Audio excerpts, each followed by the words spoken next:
Welcome into the UFormation. I'm your host, Splash. We're joined by Kwasi and Vijay today, and we have one of the biggest topics of the NFL offseason on the docket. Will Travis Hunter win both Rookies of the Year? Fellas, debate. Happy Saturday, fellas. How you guys doing? Good. How about yourself? I'm good. I'm good. It's a good topic to kick off with because I think part of it, lives in reality and part of it doesn't. Right. Right? We got a lot of young star rookies that came up, in the draft this year. I will say though, he is more likely to win defensive rookie of the year than offensive. That's just me. I just feel there's more opportunities with less reps to qualify, on the defensive side of the ball. I just feel like he can still contribute on the offensive side of the ball, okay, and then be great on the defense side of the ball. Getting a pick here or there, fumble recovery. Whereas vice versa, you got to be on the field a lot more to qualify for that offensive rookie of the year. Quarterback dependent, of course, depending which way you lean with Trevor Lawrence, and they also got other weapons there that are going to have to eat.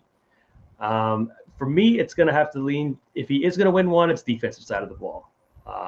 And I don't think it's particularly close. I don't know what you guys think. I just think that there's less reps to be had and more opportunities to be had with those less reps. I think so too. And even if we're projecting Travis to be that number 2 wide receiver behind Brian Thomas Jr., excellent Mm-hmm. receiver. Mm-hmm. Was a Pro Bowler last year, banger of a first round pick. Mm-hmm. If we are projecting Travis to be the full-time number 2 wide receiver, okay, great. How many teams have a wide receiver 2 that has enough of a yardage profile, enough of a touchdown profile to win Rookie of the Year? That's a very short list. That's like maybe T. Higgins, Devontae Smith in Philly, and even Devontae Smith is shaky because Philly doesn't throw the ball as much as other teams. Like it's very difficult for a team to have multiple 1,000-yard receiving options, and like Travis would need to have 1,000 yards, 1,200 yards, even be competitive. And we've seen players that have had excellent rookie seasons not win Offensive Rookie of the Year because a quarterback exists, right? We have the like Jaden Daniels last year. Okay, Brock Bowers, congratulations. You broke every tight end record known to man. You were an all-pro tight end. Doesn't matter. You're going to get one all-pro, or you're going to get one Rookie of the Year vote because Jaden exists. So if Cam Ward goes out, shows out, Ashton Genty in Vegas, Omarion Hampton, RJ Harvey, Caleb Johnson, if one of the running backs who's getting the bell cow workload, they just show out. Sorry, Travis. So defensively, if he's given a full workload, I like it. I like the the he doesn't have to reach such great magnitude of stats. So say 5 interceptions. Okay, Sauce only had a couple. We've seen Marcus Peters won Defensive Rookie of the Year off the heels of a lot of interceptions. Corners have a really difficult time winning the award. To be clear, it's Peters and Sauce and Marshawn Lattimore. Those are the last 3 in the last 20 years almost. You have to go back to Charles Woodson at a certain point. But if he picks a couple passes off, has a bunch of PBUs, maybe a pick 6, maybe it's like a fourth quarter game sealing interception or, game changing pick 6, something like that. If he has 3 or 4 interceptions, that's good for a season. If he has 3 or 4 touchdowns, that's not great for a season. Or if he has 3 or 4 100-yard games, that's not Exactly. great for a season. Right. So he just needs to have that. If he's going to have a statistical profile worthy of being one of the rookies of the year, I think it'll lean more towards defense. I agree with what both of you guys are saying. Like, I feel like it's probably going to be one or the other, more likely defensive rookie of the year, not offensive.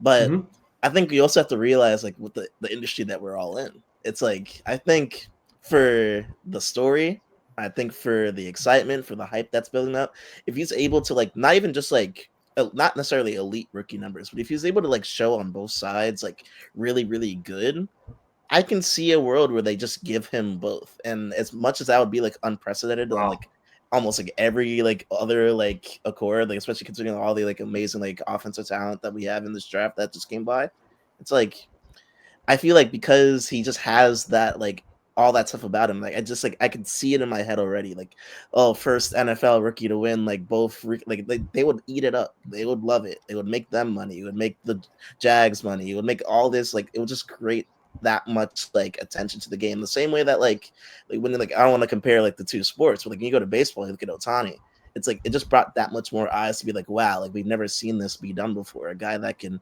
pitch and a guy that can hit and do all the things at the same time. You bring that to football, like the same way that like people are like getting into baseball now because they're like watching Ohtani do all the things that you could do at once, and then you just go to football and it's like, oh wow, we've never really seen someone play offense and defense in the same or at like multiple times in the same game, stuff like that. It's like I think that would be really like good for the game. I'm sure the NFL in their mind is hoping like, all right, hopefully he has like a justifiable enough defensive season. Hopefully he has a justifiable enough offensive season. That way we could just like toss him that award. The amount of money and the amount of like views and stuff that they'll be able to get off that, I think it would be like almost too tempting for them not to consider. I appreciate Kwasi coming with the heat so early, man. That's and you're banking on the NFL, relying on right. They love theater. Exactly. Well, what I was going to add to my logic as well too is it is an offensive league, right? Where it's harder for DBs to even breathe on a receiver. But I think it actually plays into Travis Hunter's favor to win the defensive rookie side of the ball because rookie of the year on the defense side of the ball, just because other corners are dealing with that same the same rules that favor the receivers as well too. So you're on the same playing field earlier, I find, where everyone's getting PIs. It feels like every other play. It's hard to get a pick, so you're not going to have that Sherman corner out there. I don't think that's going to have 8, where your 4 or 5 is not going to is going to pale in comparison. So I feel the rules actually favor Travis in that regard on the defensive side of the ball. That it's hard for every corner out there, not just him coming into the league as a rookie. I just want to throw out there where it actually would favor him, the offensive rules that we live in now. Mm-hmm. Yeah, I think the key is that they are separate awards. There's offensive and defensive. The NBA, there's one Rookie of the Year. NHL, there's one Calder Trophy. Major League Baseball has 2, but it's the American League Rookie of the Year, the National League Rookie of the Year. So like pitchers and hitters are competing against each other. All the basketball players are competing against each other. Hockey players, goaltenders, and skaters alike are competing against each other. The NFL, at least according to the Associated Press, which is what these, like if you're betting on this, it's the Associated Press offensive and defensive Rookie of the Year. I think maybe they just, if Travis has that good of a season and it's worthwhile, maybe it's just you make a Rookie of the Year or a 2-way Rookie of the Year if this becomes more of a thing, or if there's like a special teams season. I'm going to have a wild call out. 1996 MAC football. Brad Maynard won Defensive Player of the Year. Okay. Brad Maynard was a punter. Wow. Learn something new today. Yeah. So the MAC went in and so kickers counted as offensive players, punters counted as defensive players.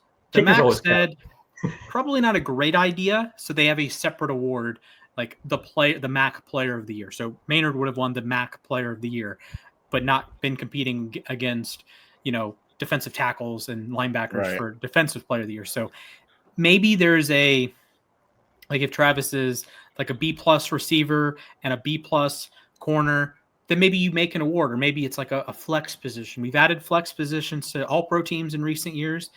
Maybe add like a flex Rookie of the Year. I don't know. But I do question how Travis can win Offensive Rookie of the Year. Keep in mind, Justin Jefferson back in 2020 had 1,400 yards, 7 touchdowns, didn't win Offensive Rookie of the Year because Justin Herbert. And last year, Brock Bowers, like I said, didn't win it because of Jaden. So it's often quarterback dependent, and you have a running back drafted number 6 overall. You have another running back drafted number 22 to a Jim Harbaugh team. You have RJ Harvey on the Broncos. These are teams all in the AFC West that want to compete. They're going to shove the ball down your throat with their running back. And I don't know if Travis, even if he was a full-time receiver, I don't know if he would have the offensive production necessary. Full-time defensive player, I don't know. That's just a matter of if he gets enough interceptions, PBUs, highlight plays. Nate Wiggins last year was awesome. He had 1 interception. Happened to be a pick 6, but it was against Cleveland, right? If it was a, game-sealing pick 6 against the Chiefs week 1, maybe that's different. Or if he has 3 interceptions against Philly or something like that, that can really boost your candidacy. Even like Kamari Lassiter had an awesome season. He was the tops of the chart in passer rating allowed. He's one of the best corners in the league, one of the top, 20, 25 corners already. but he was like 7th in defensive rookie of the year voting because he had only a handful of interceptions. But if he has 8, right? If he has a Marcus Peters season with a couple pick sixes, Marcus Peters season with a couple pick sixes, or Deron Bland a couple years ago, maybe it's worth a shot. He has unbelievable ball skills. You put him in zone and eyes on the quarterback, he'll make plays. You put him in on 3rd and long, you know, in special packages. And I think the one factor that we didn't bring up yet, he does have an offensive coach. You know, Liam Cohen's down there now. You know, he came from the Bucks, which you know, they aired it out a lot with Baker. You know, Liam Cohen. They were one of the teams that could support multiple 1,000-yard receivers. Right, and then you know, Liam Cohen is going to want to air it out, and he did draft him. You know, so maybe he does play more snaps on the offensive side of the ball. You know, because he has an offensive-minded coach. First year coach who wants to, you know, show out in his you know, first year as a HC. So that's also a factor that might debunk my theory, you know, that he might just play more snaps on the offensive side of the ball to start. It's also just the fact that, like, you have to remember, like, this isn't college football anymore. I think even, like, back during, like, his days at Colorado, like, there was, like, times where Deion said, like, you know, like, I couldn't put him in here. He was just too tired. Like, you're playing offense and defense, like, where you're going to take, like, are you going to take a rest on, like, a second down, like, play? You're going to take a rest, like, on defense, maybe on, like, on a first down play and then come back in for second down. It's like stuff like that where it's just like you have to realize, like, when is he going to be able to get, like, his time to just, like, sit down and take a breather? Because realistically, it's like he's in a situation where it's like no other player has had to figure that out. It's like either you play offense and then you get your 3 and out, you sit out, or like same thing on defense. Like now it's like you have to figure out the times where he can take a breather, rest. Like how's that going to affect his numbers offensively and defensively? So it's going to be interesting to see. But like I said earlier, I think if his numbers are anything like somewhat decent, they're going to try their best to throw him both the awards just for the story, just for the money, just for all that stuff. So it'll be interesting to see. Like if we're fair, that shouldn't happen. But the NFL is a business. I think that's my point exactly. Yeah, and I will say, NFL loves drama. They love the theater. Right. I will say with Travis, he did play his college football at Colorado. I don't know if you guys have been to Colorado. I have. Hard to breathe there. Exactly. The elevation. So this to me is not a Travis Hunter question. As far as I'm concerned, Travis could run for president. And well, when he turns 35, he could do that. There is nothing on this earth that I question if Travis Hunter can do it. This is about other people. Simply put, this is about maybe Cam Ward throws for 4,000 yards and sorry, maybe Ashton Genty runs for 1,500 yards, or RJ Harvey is like 1,700 scrimmage yards, or T-Mac catches 12 touchdowns, something. This is, I think it's out of Travis's control. Abdul Carter has 13 sacks. Or Armand Membu doesn't allow 1 sack the whole year, you know? Just like because the NFL can't reward offensive linemen with anything. Yeah. But yeah, I have no questions of Travis. I think athletically he can do anything. He could probably run a marathon tomorrow. Sure thing. I have no questions. I'll sign if I had to bet on it. Yes, I'm not doubting Travis, but there are other players that I think can beat him out or have a more straight and narrow path towards the production needed to win Offensive Rookie of the Year, win Defensive Rookie of the Year, whatever it may be. Right. No, fair enough. It's a fair point. And you know, if I had to ask a question off this question to both of you, do you guys, if you had to predict today, if he's going to play more on the offensive side or defensive side of the ball, just, you know, gun to your head right now, do you think Liam Cohen's going to have 50-50 split? Is it going to be a feel out period at the beginning of the year where we see him, you know, in packages on both sides of the ball, see how his cardio is, like you said, like Kwasi said, you know, it's not college ball anymore. You're going to get tired. You know, these guys are fast. Yeah, I'll ask you guys, do you think he plays more on the offensive side of the ball or defensive side of the ball this year? That's all.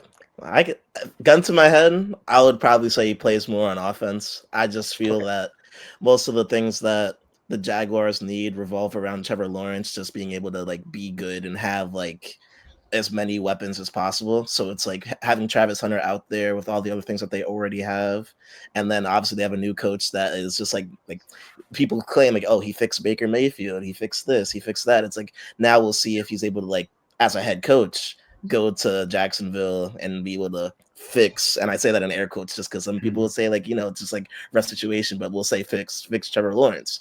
So I think he'll play more on offense, so that way like he just like has as much weapons. He being Trevor Lawrence, like he has as much like offensive weapons as possible to be able to just like turn around like what's been kind of like a lackluster career so far, and then maybe let's like see what Travis Hunter is able to like add to that.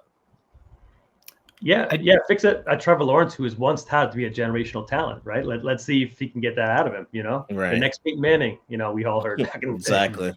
Yeah. I do think Travis ends up playing a little bit more on offense.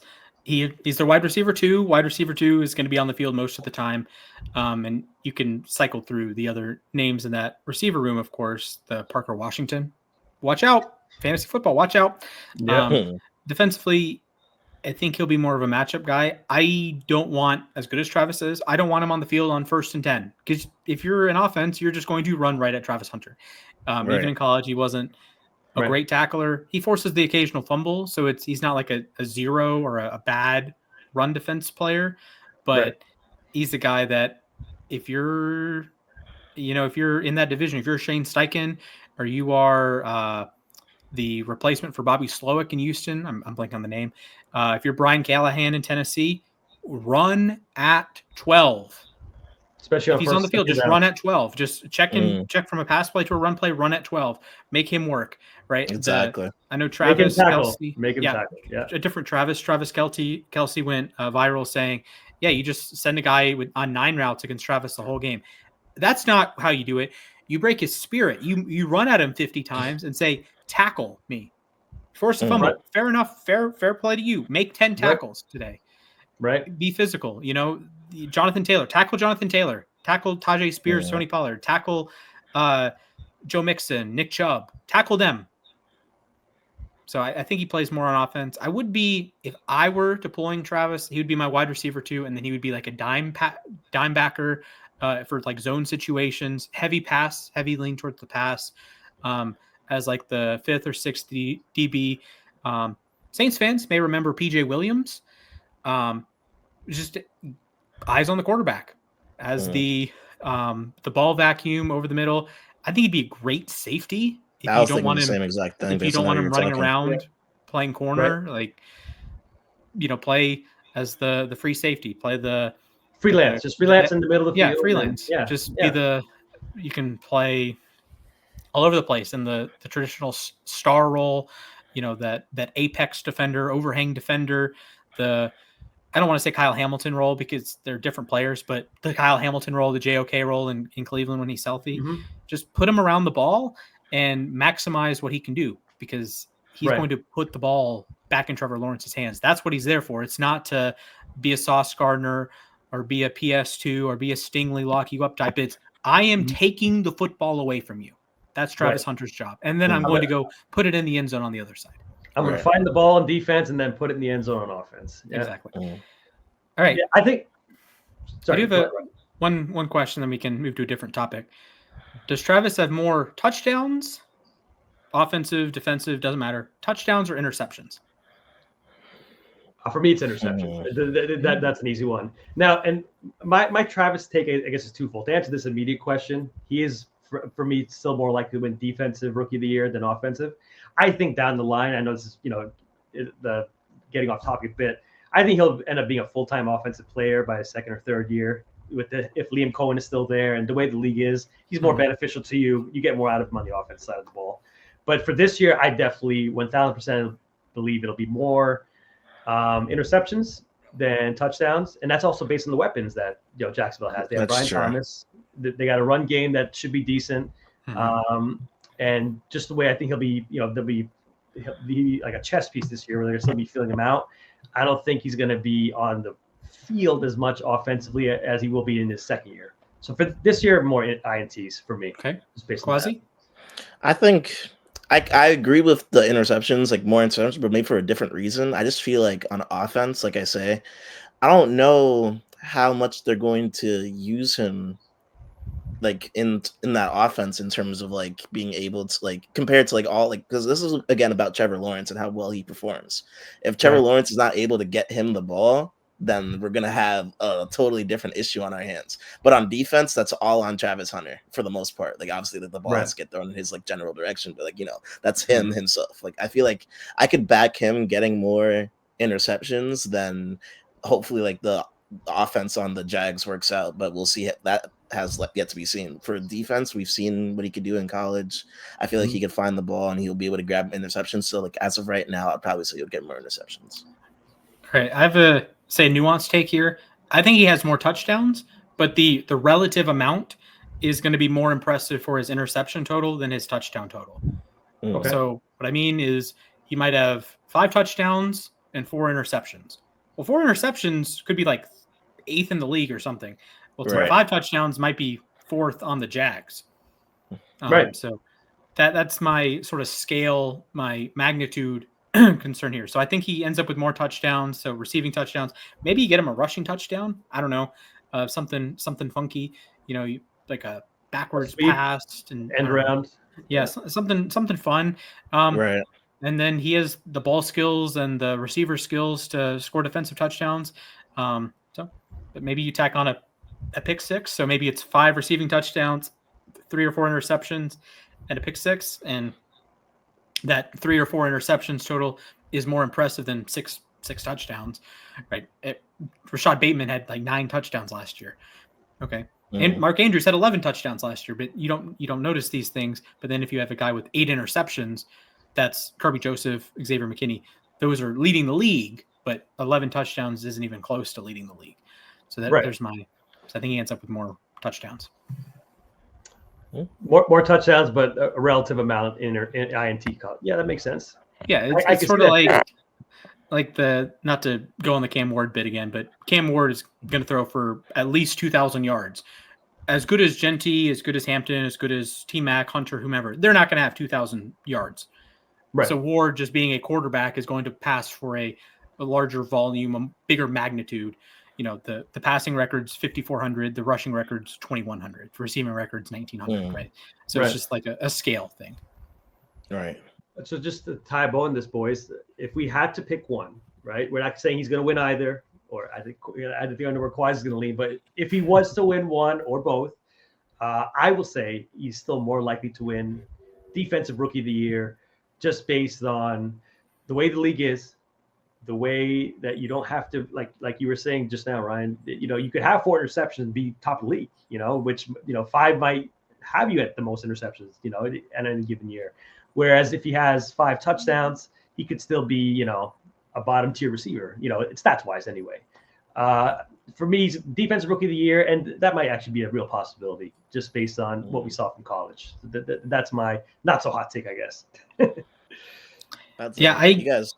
I don't think he wins either, unfortunately. It's a great story. I think if we're having a pure value, like if you look at like PFF wins above replacement, right? Or Pro Football Reference has their approximate value stat. Will Travis lead in that? Sure. But that's not what we're betting. What I'm betting is I don't think he will be the best offensive rookie. I don't think he will be the best defensive rookie. And therefore, I think he goes home awardless unless the NFL makes a new award, which they might very well do. If he has an awesome season, maybe you have the Travis Hunter Award. You give it out when a player plays both ways. And like a Pat Ricard type played fullback and defensive line. I know I'm blanking on the team. They drafted a defensive lineman, but they're trying to play him at fullback. Maybe the Chargers tried that in the Greg Roman mold. But maybe that's what the takeaway is from the season. But I don't think Travis wins either.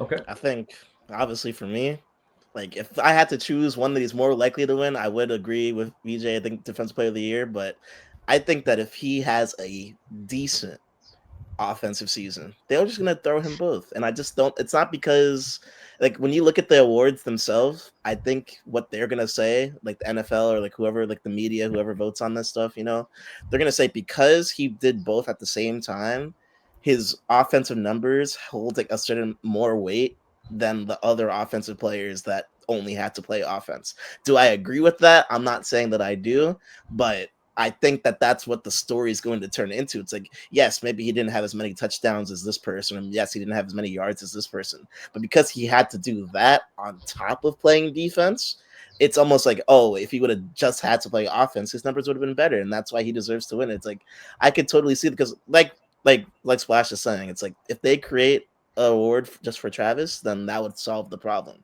But I don't see that happening within his rookie year of being here. Like maybe there'll be a precedent that gets set like after this year, like in the future. Who knows if there'll ever be like another player like Travis ever again.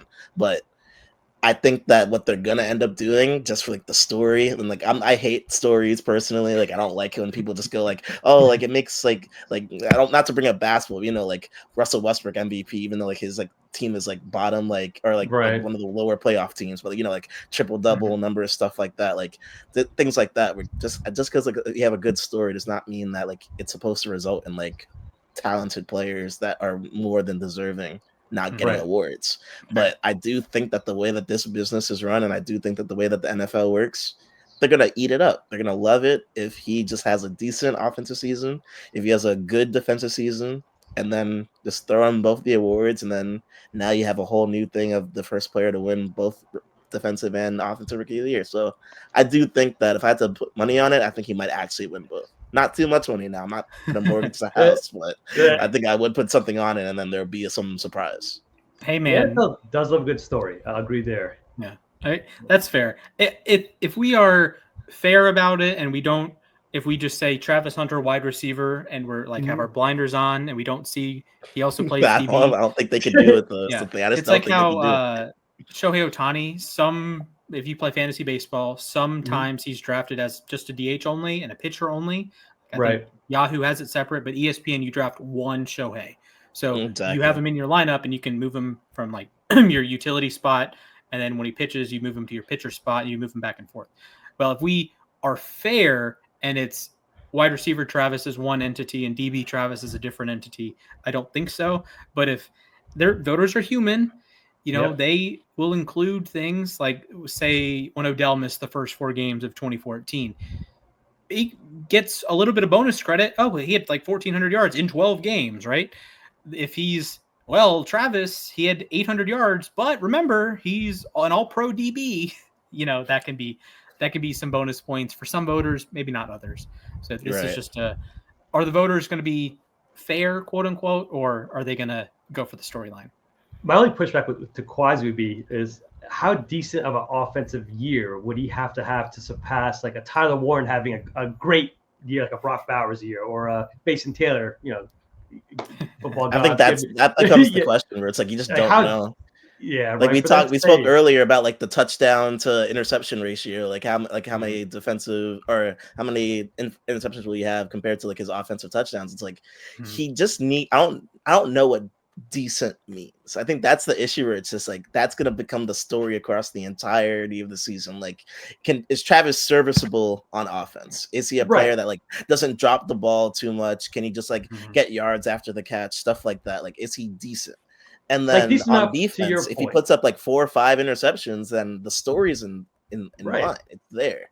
Like, he doesn't have to be the best offensive rookie, but if he shows like, hey, maybe like if I had like the case being like, oh, if I didn't play defense, then maybe I would have like this amount of yards instead of that amount of yards, or maybe I had this many touchdowns instead of that many. It's like that the whole story writes itself at that point. So I don't know what the answer would be, but I do think that's what it's going to turn into. Right, he may not have as much yards or touchdowns as Tyler Warren. Let's use that as an example, right? Because he's playing, both ways.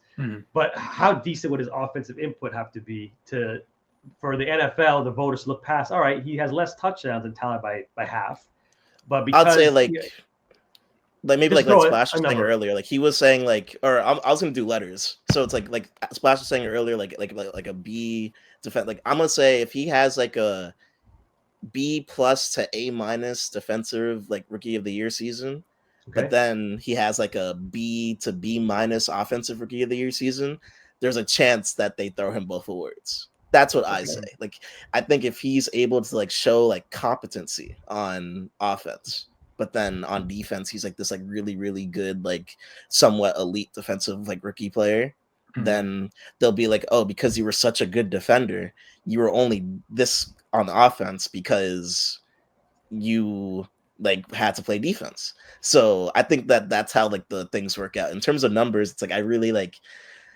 It just becomes so much harder because like I can't imagine. Because I agree with what Ryan said earlier. Like for me, it's like even though I said that I think he's gonna have more. Like I think I said he's gonna have more interceptions and touchdowns, but like I feel like maybe if he has like 6 touchdowns and like 5 interceptions, let's say, like they're gonna think about throwing him both. And that's just my opinion, where it's just like, even though 6 touchdowns isn't like the most like amazing thing ever, but like the 5 interceptions, exactly. And I think that's what it boils down to.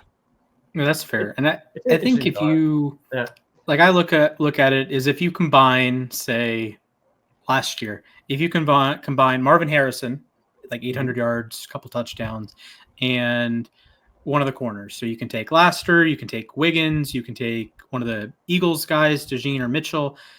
Would that player have won Rookie of the Year for with you? 800 yards on offensive side of the ball? If you combined, if you said Marvin Harrison and Quinyon Mitchell, you are now Quinvin Mitchellson. You are a hybrid, the ultimate hybrid. Yes, you are. You are. You get all of Marv's stuff. You get all of Q's. Also, if we ever do a nicknames topic, Quinyanamo Bay S tier. That's top notch. Banger. So that's you get banger. Maserati Marv, you get Quinyanamo. That's the only problem. You can't say it right. Right. Quinyanamo Bay. They're one player. You get all the offensive snaps, all the defensive snaps, all the elite outside boundary production from Quinyon. The solid wide receiver 2 production for Marv. Would that player have won Rookie of the Year for you, Kwasi?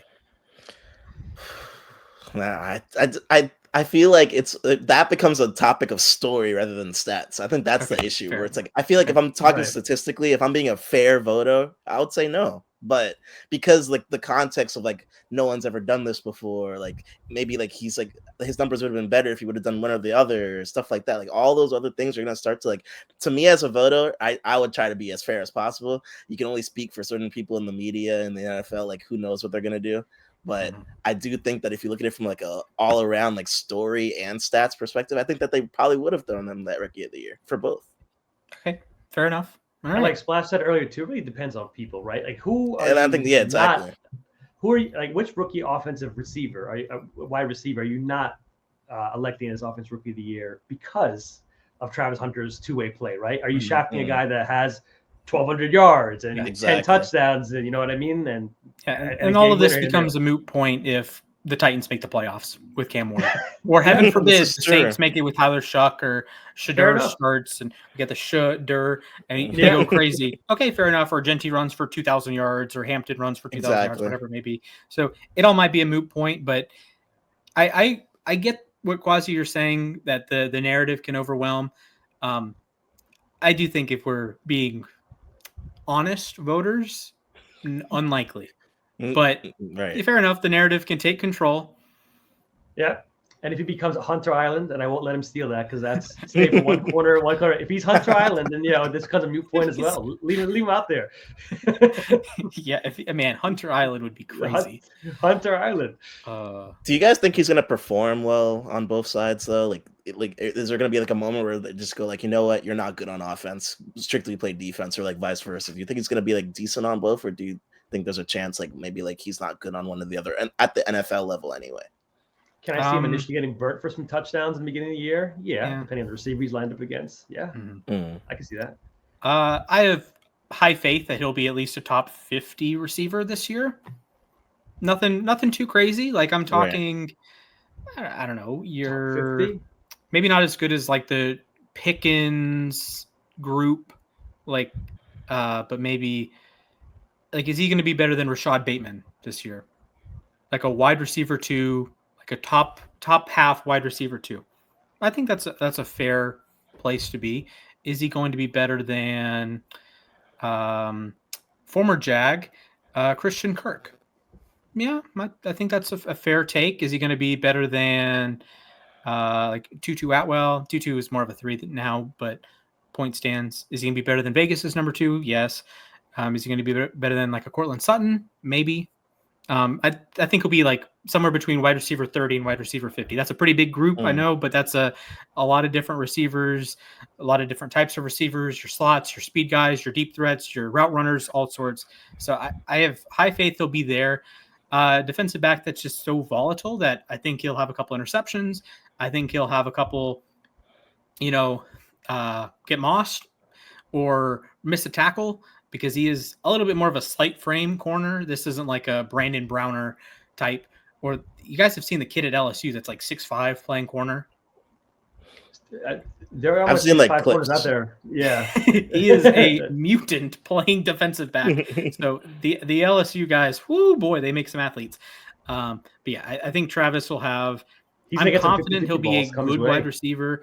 Defensive back production. It's just a matter of if your good games and bad games, where that line is drawn. Where, like, if he say plays 100 or 200 NFL games, I'll give him a 10+ year career. Just his good bad ratio of games. If you chop up 10 games of a corner, maybe that's, Sauce, like 2022 Sauce or 09 Revis. It might be the worst cornerback you've ever seen. I don't know. It just depending on which 10 or which 15 or which 17 in a given season you get. It'll be more likely in the middle. I think we can all agree on that. On both ways. I'll trade all my number 2s on the Jets though for him right now, straight up. Jacksonville wants to take like 6 receivers for one. And you want Alan Lazard? Yeah, Alan Lazard straight up for Travis Hunter. I will say Alan Lazard probably going to run block better than Travis. I'll because I'm feeling nice as a GM, I'll even throw in Josh Reynolds. Yeah, for Travis Hunter, straight up. Brilliant. Okay.